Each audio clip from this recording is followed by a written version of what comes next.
This here is another episode of the 3D printed remote control car project.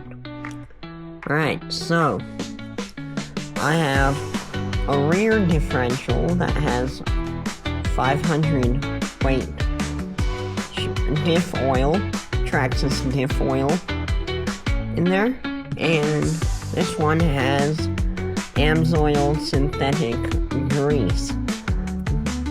You would have thought that the grease was thicker, but no, this diff oil is a lot thicker.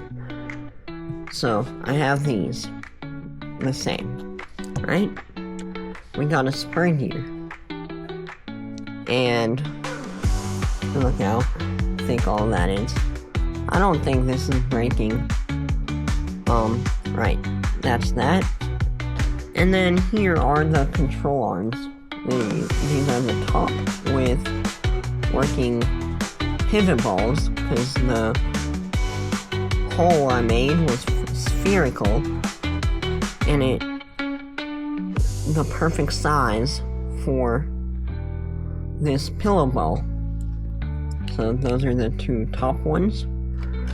And then here are the two bottom ones that also have the pillow ball in there, working nice and smooth.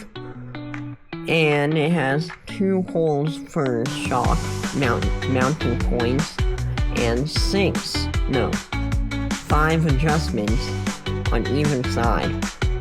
So because that car is gonna have 8 shocks for a nice soft suspension. Right.